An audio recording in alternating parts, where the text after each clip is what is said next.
Buenas tardes con todos los colegas presentes.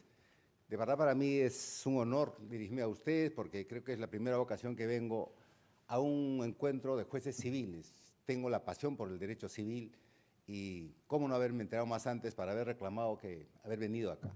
Estoy impactado, de verdad, haber concurrido a una reunión como esta con prácticas jurisdiccionales, particularmente de lo que nos ha dicho los colegas de Arequipa, los colegas de Junín y, cómo no, la colega de Lima en la mañana que nos decía el juez tiene que hacer su trabajo feliz.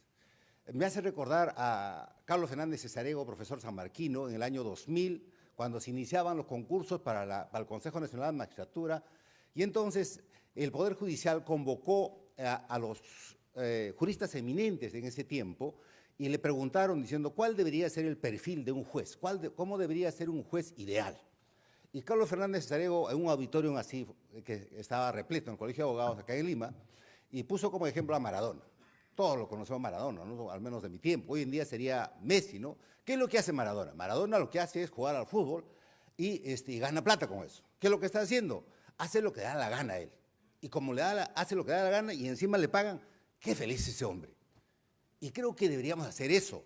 Entonces, la magistratura, creo que nosotros somos privilegiados. Mire, cuántos abogados, al menos a mí en la calle, me dicen, yo le envidio a usted que usted esté trabajando ahí con un sueldo fijo y nosotros los abogados litigantes, claro que tenemos que estar acá buscándolos, ¿no? Yo recuerdo siempre cuando llegué acá el año 94, acá en el Palacio de Justicia, encontré varios colegas abogados con su cinta celeste ahí en la puerta. Yo decía que seguramente debe ser alguna ceremonia que los colegas están esperando. Mentira, a los 2 o 3 días me enteré de que estaban esperando a algún cliente que para poderles firmar un escrito, etcétera, y que les pagaban 10 soles en ese tiempo. De verdad, por eso digo, si es que somos entonces jueces que tenemos el privilegio, ¿no es cierto?, de juzgar a nuestros semejantes, de ver sus problemas, ¿cómo no estar pues felices acá? No aparece mi adiposé, por favor, si me ayudan, ¿qué es lo que ha pasado? Mientras que me ayudan, por favor, quiero también decir una cuestión de preámbulo. En este escenario, el tema que voy a alcanzarles, voy a tratar de alinearme a esa buena vocación, a esas buenas prácticas que se han iniciado en el Poder Judicial. Yo he participado de manera directa en algunos proyectos acá, principalmente con el doctor Héctor Lama More. He formado parte de la comisión de la elaboración de la ley, del eje expediente judicial electrónico, y otras comisiones en los cuales, motivados, como no, por un tema de eficiencia. Nosotros lo que hacemos es, ¿no es cierto?, tutela jurisdiccional efectiva. Y en ese escenario, el tema que le voy a conversar está insertado, pues, en el escenario de la eficiencia, ¿no es cierto? Porque cuando hablamos de tutela jurisdiccional efectiva, estamos hablando de eficiencia y eficacia. ¿Cuáles son los recursos que tenemos para ser eficientes y cómo es que alcanzamos con esos recursos a esta eficacia? Porque lo que quiere el usuario judicial es que efectivamente el derecho que está controvertiendo ahí en este proceso efectivamente le sea satisfecho al final del proceso, ¿no? Entonces, en este punto es que creo que hay algunas palabras claves que debería, al menos desde mi punto de vista, que deberían quedar acá perennizados en cada uno de nuestros cerebros. ¿Cuáles son? Fundamentalmente, ¿no es cierto?, cómo no, eficiencia, eficacia, y entre ellos, estandarización. Estandarización. Y en la estandarización hay que hacer iguales pues todos. ¿Por qué no hacer como la colega que hace en Arequipa, ¿no es cierto? Y todos nosotros manejamos plantillas, no nos tenemos que mentir pues entre nosotros. Todos utilizamos plantillas y a partir de eso, ¿no es cierto?, estamos elaborando una serie de resoluciones. La Corte Suprema hace una semana, un poco más, creo que emitido una casación en serie. Hay que saludar eso, esa forma de trabajo. Entonces lo que tenemos que hacer creo que es insertarnos y ir, ¿no es cierto?, en ese derrotero para poder alcanzar este ideal que cada uno de nosotros buscamos, cada vez ser más eficientes. Mientras que se coloca nuevamente, voy a decir, vengo a hablarles de la teoría del caso. ¿Qué cosa es la teoría del caso? Partamos de la segunda palabra. ¿Qué es el caso? El caso es un problema. Todos nosotros tenemos problemas. Todas las personas en el mundo tienen problemas. ¿Y por qué tenemos problemas? Porque El egoísmo está centrado en mayor o menor medida en cada uno de nosotros. Entonces, el problema para nosotros, para los abogados, ¿no es cierto?, es el conflicto. Porque ante el problema, ¿qué es lo que tiene que hacer? ¿Qué es lo que hace el hombre? Ante el problema, elabora teorías. Hay teorías físicas, químicas. En el fútbol, ¿cómo no? Hoy día juega Perú contra Chile. Seguramente nuestro técnico habrá diseñado, ¿no es cierto?, una estrategia. Y la teoría del caso no es otra cosa que es una estrategia, ¿no es cierto? Y entonces, todo lo que se ha dicho en este evento, voy a tratar de canalizarlo a través de esta temática y, cómo no, ojalá que no pudiera defraudarlos, de tal manera de que lo que voy a decir pudiera estar enrumbado, ¿no es cierto?, en este tema que les planteo. Primer tema, cuando hablemos, ¿no es cierto?, de tutela jurisdiccional efectiva, estamos hablando, la pregunta es, ¿qué es lo que hace el juez? Hemos escuchado permanentemente y escuchamos, ¿no es cierto?, justicia. Los usuarios, no me gusta hablar de justiciables, en alguna parte leí, los justiciables pertenecen a la época inquisitiva en el que al sujeto prácticamente se le sometía a un juicio arbitrario en el que se le ponía condenas, ¿no es cierto?, irracionales. Lo que hacen las personas, los congéneres, ciudadanos, ¿no es cierto?, son usuarios que requieren ¿de qué? Requieren de un servicio esencial público. Eso es lo que es el Poder Judicial. Servicio esencial. ¿No es cierto? Es como el agua, como la electricidad. Necesitamos sí o sí, porque el ser humano, ¿no es cierto?, tiene conflicto. ¿Quién no tiene conflicto? En la casa hay conflicto. ¿Quién soluciona eso? La mamá. Tiene sus reglas y impone, dice, se cierra la puerta a las 11 de la noche y nadie más entra. Listo, no hay más que discutir ahí. En el trabajo tenemos conflictos, ¿cómo no? Pero los ciudadanos que tienen un cierto conflicto de intereses. Entonces, acá la primera pregunta es, si los jueces hacemos justicia. Yo digo, en los alumnos, en San Marcos, siempre les digo, primera reflexión, ¿no es cierto? El derecho de verdad estará apuntado hacia la justicia como tantos años que paramos escuchando. ¿Qué es la justicia? La justicia es un valor. Y como que es un valor, como la responsabilidad, como la fraternidad, como el compañerismo, es un valor. Y como que es un valor, es eminentemente subjetivo. Lo que yo entiendo por justicia, con toda seguridad, todos los que estamos acá, no lo entendemos. No vamos a poder compartir con las mismas ideas. ¿Por qué? Porque como es un tema subjetivo, viene, ¿no es cierto?, acendrado por factores, como no, sociales, económicos, hasta políticos, podríamos decir. Entonces, si justicia en su momento, John Rawls, ¿no es cierto?, invocando los principios fundamentalmente de la libertad, de la igualdad, ¿no es cierto?, postuló una forma de qué debería entenderse por justicia. Ante eso le salió Amartya Sen, un economista que ganó el premio Nobel, dijo, está muy bien, hay que resaltar a John Rawls, que nos ha puesto, es un trabajo magnífico, y como no un filósofo de estos, ha fallecido con esta gran obra, Justicia de Equidad. Y entonces, Amartya Sen dice, está muy bien, la justicia postulada por John Rawls, ¿no es cierto?, es para un escenario igualitario, donde las oportunidades son casi uniformes. Estamos hablando de un escenario norteamericano, Estados Unidos, en el que el acceso a la salud, el acceso a la educación casi es uniforme. ¿Podríamos hablar eso en países latinoamericanos o en la India de Amartya Sen? No, entonces la reacción de Amartya Sen es tan legítima y entonces dice, yo cuestiono esta posición de la justicia. Solamente son los puntos de vista de la justicia, porque hay tantas definiciones de la justicia. Mejor es que nosotros los jueces, si es que nos referimos a la justicia, entendámoslos entonces como lo que dice nuestro artículo 3 del título preliminar del Código Procesal Civil. ¿Qué cosa hace el juez en el proceso? Resuelve conflictos de intereses. Nos han dicho ya, ¿no es cierto? Ayer nos decían, no hay que conciliar sobre posiciones, sino sobre intereses. Entonces, el juez efectivamente, en la mañana escuchábamos, la jurisdicción es otro mecanismo alternativo de solución de conflictos. Porque efectivamente en estos tiempos hay varios usuarios que tienen conflictos que no vienen al Poder Judicial, sino se van al arbitraje, a la mediación, etcétera.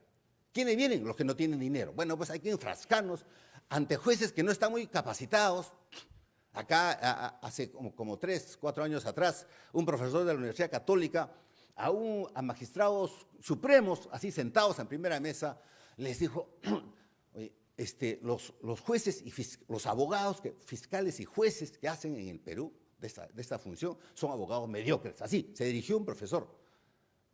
Y nuestros colegas, los jueces supremos, no reaccionaron.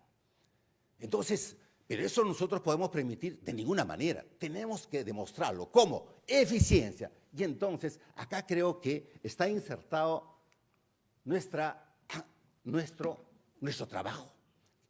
Lo que hace el juez, ¿no es cierto?, ante los hechos, vamos a construir la teoría del caso, ante los hechos tenemos que aplicar el derecho. Nosotros no podemos ir más allá de la pretensión, sino con los hechos expuestos por las partes vamos a aplicar el derecho. Porque la Constitución dice, ¿no es cierto?, el Servicio de la Administración de Justicia lo dice ahí, pero nosotros entendámoslos como un servicio público esencial en el que solucionamos conflictos. Aplicamos la Constitución, las leyes, con los hechos expuestos por las partes.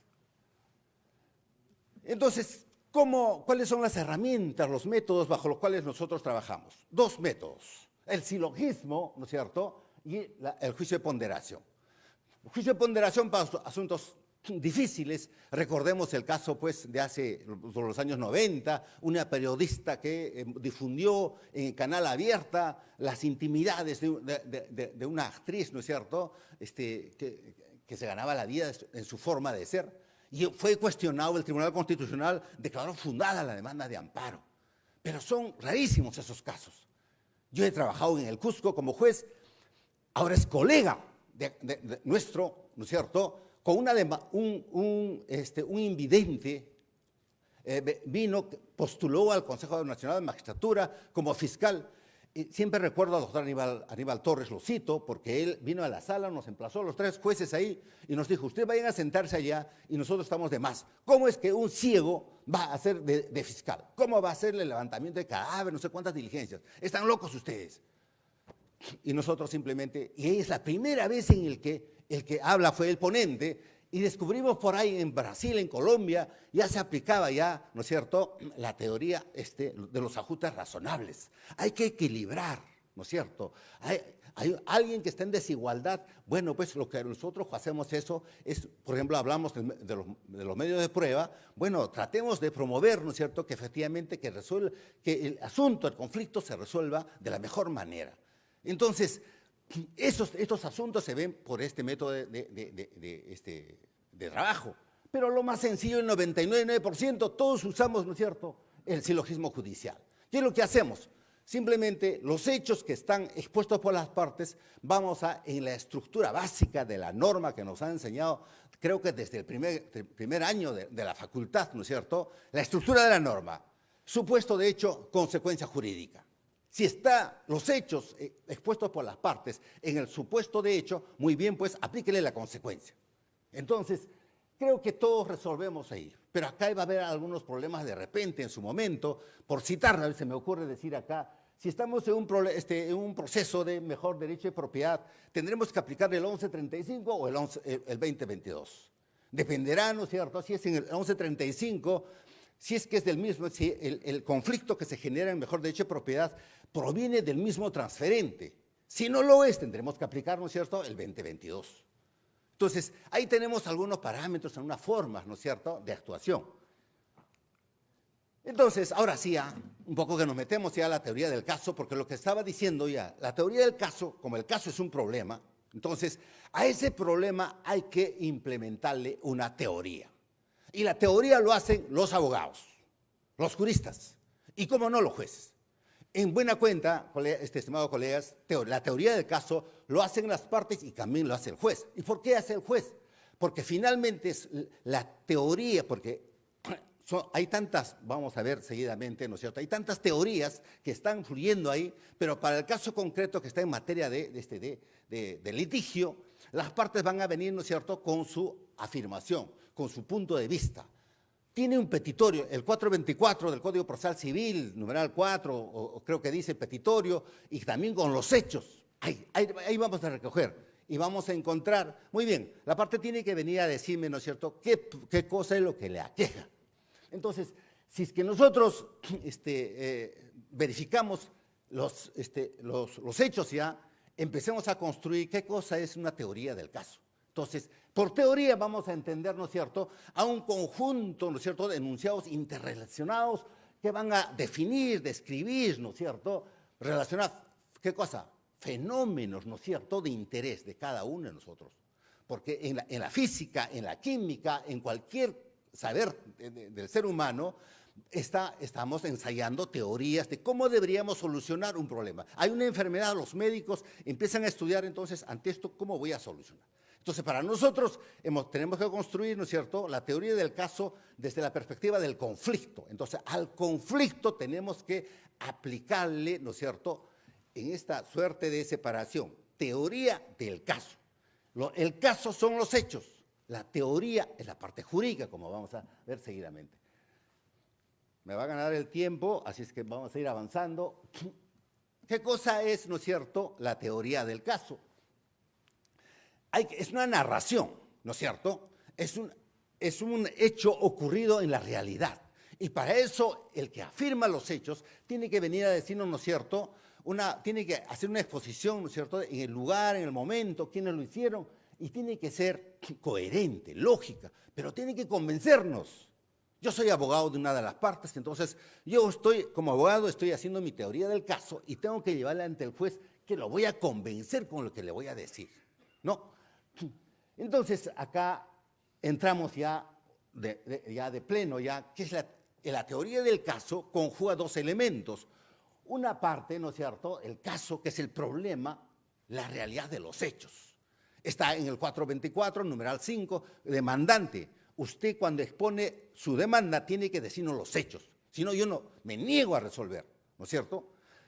Y entonces, y la otra parte, el otro elemento es la teoría.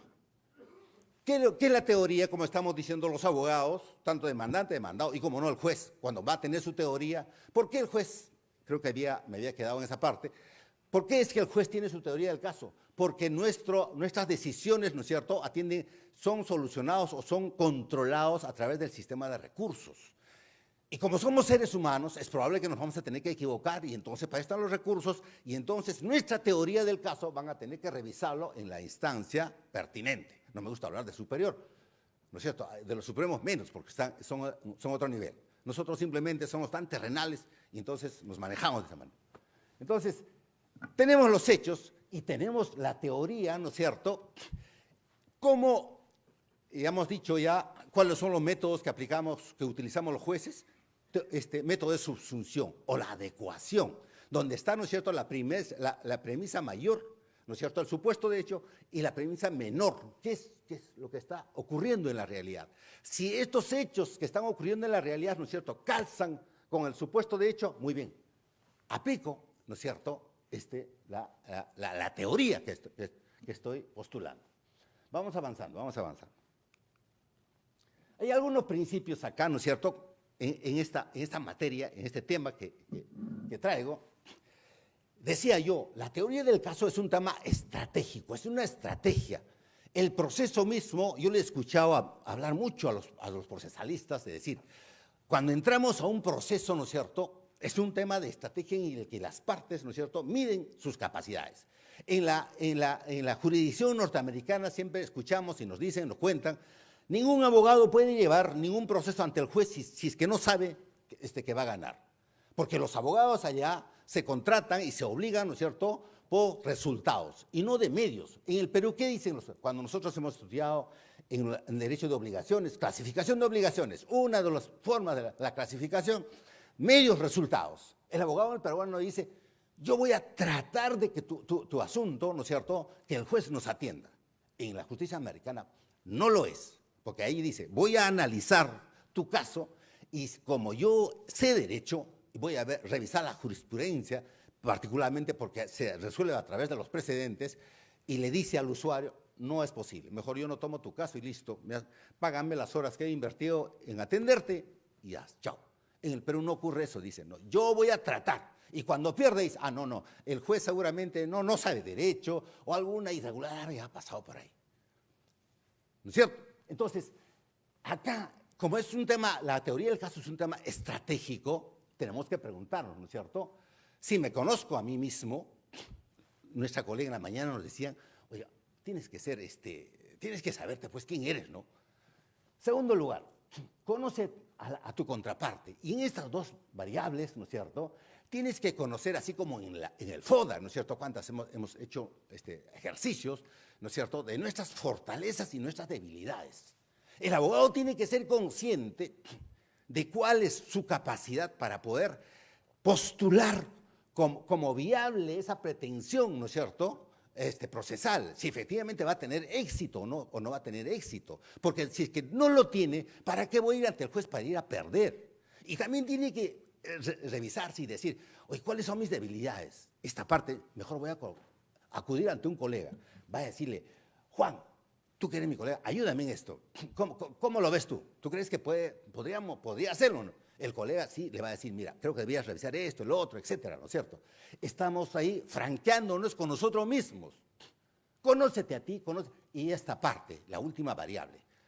¿Cuál es el escenario donde nosotros vamos a litigar? Los abogados acá, estimados colegas, los que somos de provincias, pero que vivimos y trabajamos en provincias, pero particularmente acá en Lima, lo que he visto, ¿no es cierto? Los abogados saben, a ver, ¿en qué corte se está ventilando este caso? Lima Centro, ya muy bien, Lima Este, Lima Norte, Lima Sur, corte de Ventanilla, etc. Entonces, envían a los abogados, entre comillas, ¿no es cierto?, más o menos, a ver, que vaya a ese lugar, porque el abogado que ha postulado la demanda en ese lugar, de los conos, como se nos llaman peyorativamente, entonces, no está muy, pero si quieres, lee su demanda. Esto está fácil, ¿no es cierto? Entonces, los abogados saben cuál es el escenario donde están discutiendo.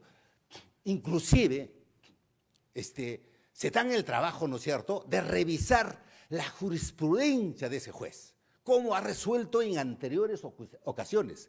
Por eso es que, como la teoría del caso tiene que, ¿no es cierto?, no tanto principios, sino estrategias, entonces tiene que revisar, pues, cómo resuelve ese juez. Porque es probable que muchos de nosotros, ¿no es cierto?, no tengamos la preparación, pues, completa, suficiente en todas las materias. Particularmente, a mí no me gusta, por ejemplo, yo por accidente, yo fui pues por 2 años a trabajar en una sala laboral, pero en el cual aprendí mucho. Y ahora por eso es que, ¿por qué he venido a hablarles de esto? Porque me dicen, señor juez, vaya a conversarnos sobre algo de su experiencia. Entonces yo dije, creo que puedo llevarles esto de lo que aprendí en el ámbito laboral y lo puedo aplicar en el ámbito civil. Y que por cierto lo estamos aplicando. No estoy perdonen que sea franco, no estoy ni siquiera, creo, en el 20% de mi exposición, pero me dicen que tengo 5 minutos, que sea así. Las reglas son las reglas. Entonces, acá hay algunas cosas. Mejor vamos a hacer una cosa, colegas. Vamos a hacer una cosa. Miren, cuántas cosas hay por revisar en este tema. Revisando cada una de las variables, ¿no es cierto?, de la teoría. ¿Y a dónde es que he querido llegar acá?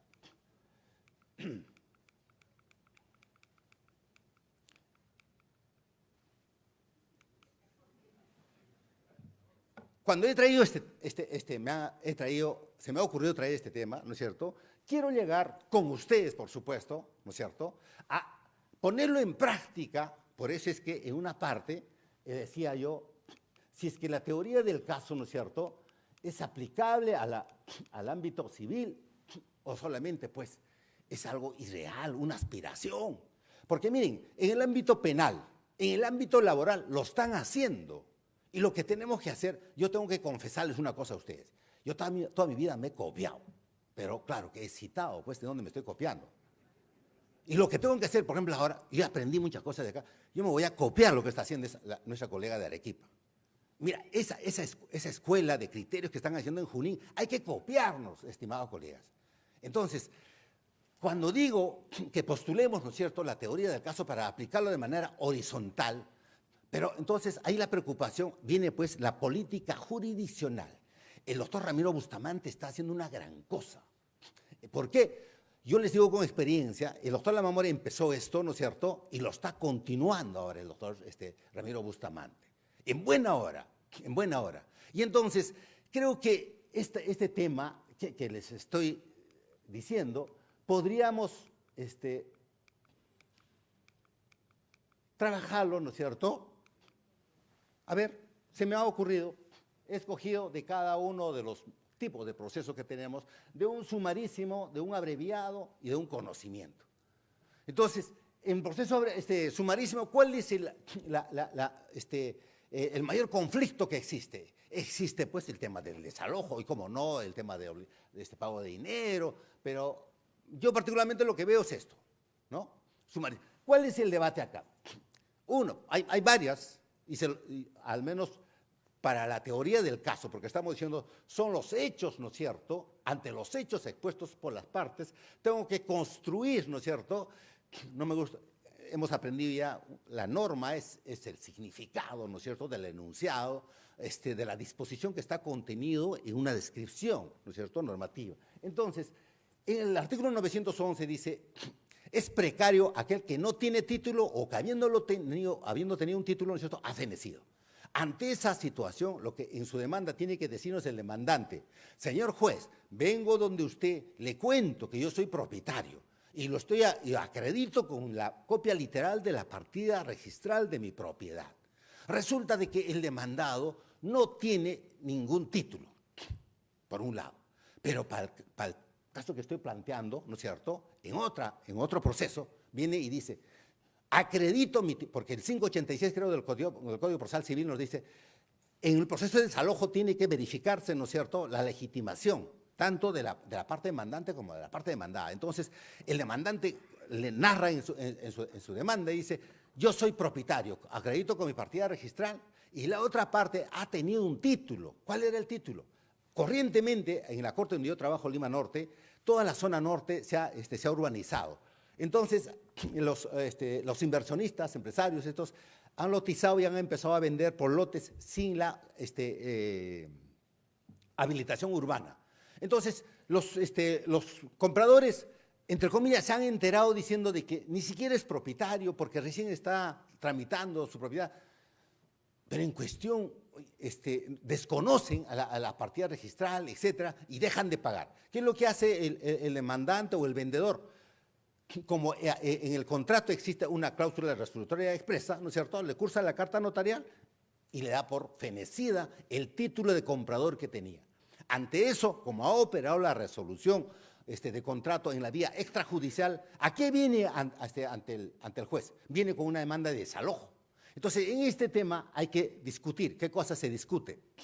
Se discute si está bien, porque el cuarto pleno casatorio nos ha dicho, ¿no es cierto?, si es que se alega de que el demandante alega la ausencia, o mejor dicho, la conclusión, el fenecimiento del título por resolución de contrato. Lo único que el juez tiene que verificar, ¿no es cierto?, es que efectivamente la formalidad, el trámite del procedimiento extrajudicial de la resolución del contrato. Si nosotros verificamos que las cartas han sido dirigidas a los domicilios donde aparece en el contrato o en el RENIEC, ayer particularmente uno de los ponentes decía: ¿por qué tendría en pleno jurisdiccional se ha acordado que tiene que comunicarse a todos los domicilios? Creo que eso no es correcto, ¿no? Porque ¿para qué está el artículo 40 del Código Civil? El deudor tiene que haber comunicado la variación de domicilio. Entonces, acá hay un debate. Cuando está construyendo la teoría del caso, el abogado ha venido a decir: señor, yo postulo demanda por el 1430, porque le he cursado la carta notarial, con eso ha fenecido su título y por lo tanto usted ordene el desalojo. Entonces, hay un tema, ¿no es cierto?, a evaluar ahí en ese punto. En el proceso abreviado, en la reivindicación, en un pleno jurisdiccional en el que yo he asistido, se ha acordado, salvo que se haya variado, se puede discutir acumulativamente, ¿no es cierto?, la usucapión, ¿no es cierto?, porque existe una reconvención, hay una pretensión expresa. Muy bien, discutamos pues. Entonces, pero acá hay un debate también, ¿no? Si es que para el juez, para poder atender la usucapión, para poder desestimar la demanda de reivindicación, tendría que analizar si la usucapión, ¿no es cierto?, es declarativa o es constitutiva. ¿Qué nos ha dicho el segundo pleno casatorio, aunque muchos cuestionan su validez, su eficacia, ¿no? Entonces, ahí hay un tema, creo que hay que construir también la teoría del caso ahí.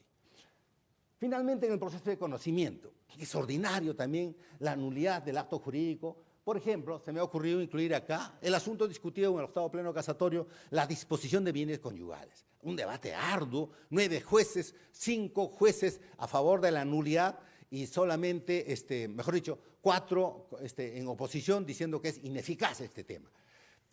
Pero en este octavo pleno casatorio no nos ha dicho cuáles son las causales y solamente dijo, sí, es aplicable, ¿no es cierto?, la contravención a normas de orden público, o sea, el 315, porque el 315 dice que para poder disponer, o sea, está en venta, el marido con ignorancia de la mujer ha dispuesto del bien, entonces hay que aplicarle la nulidad, pero por esta causal, nada más. ¿Será así?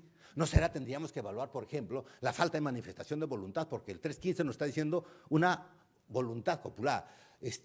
Manuel de la Puente Lavalle, en Derecho de Contratos, ha dicho cuando asimilemos, cuando se trata de la manifestación plural de una de las partes, tienes como en una sociedad comercial, todos tienen que estar de acuerdo.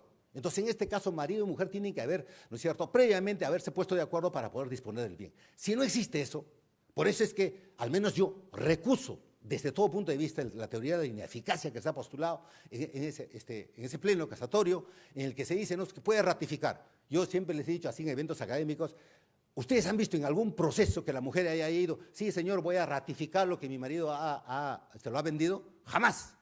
Los he retado. A ver, estadísticamente que me presenten un solo dato en el que la mujer ha ido. Por el contrario, la mujer ha ido con una demanda expresa de nulidad de acto jurídico.